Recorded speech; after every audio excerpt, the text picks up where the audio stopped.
Presiden Amerika Serikat Donald Trump kembali membuat kejutan besar. Pada pertengahan Januari 2026, pemerintah Amerika Serikat melalui Gedung Putih secara resmi mengumumkan pembentukan Dewan Perdamaian atau Board of Peace, sebuah lembaga internasional baru yang dirancang untuk mengawasi rekonstruksi dan pemerintahan transisi di jalur Gaza pasca perang Hamas-Israel.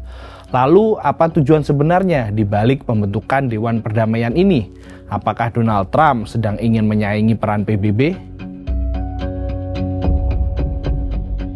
Publik luas menilai Dewan Perdamaian ini bisa disebut PBB versi Trump. Melalui lembaga ini, Trump mengajak beberapa negara duduk sebagai anggota. Trump juga mengundang sejumlah pemimpin dunia dan tokoh berpengaruh untuk bergabung dalam Dewan Perdamaian.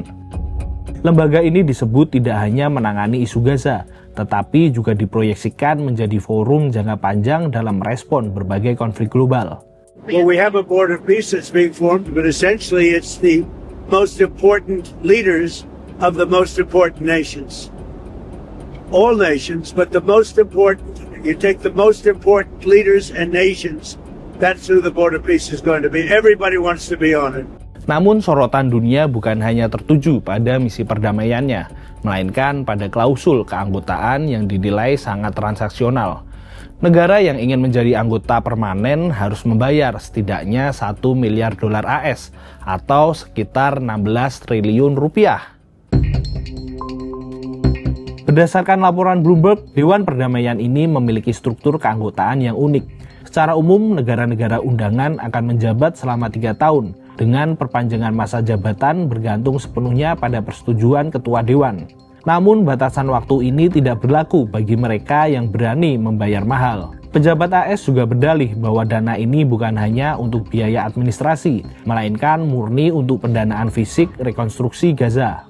Trump menegaskan bahwa AS tidak akan menanggung beban finansial pembangunan bangsa lain sendirian.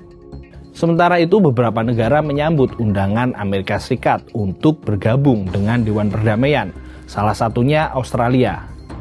Meski menyambut baik undangan Trump, Wakil Perdana Menteri Australia masih akan berdiskusi dengan Amerika Serikat mengenai implikasinya.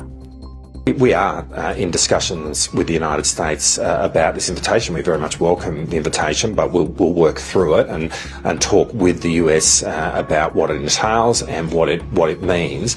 I think I would say though that we also very much welcome the efforts of President Trump and the Trump administration in bringing about peace in the Middle East. We need to see that take hold. We need to see the parties in the Middle East work with this peace arrangement, because we need to see an end to the conflict. We need to see humanitarian assistance brought forward, and we need to see that part of the world rebuilt.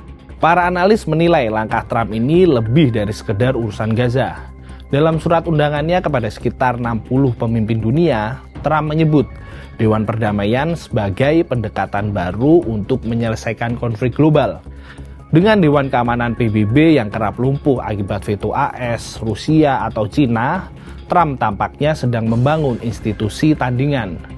Dewan Perdamaian ini menawarkan mekanisme pengambilan keputusan yang lebih cepat, tentunya di bawah komando Amerika Serikat, tanpa hambatan birokrasi.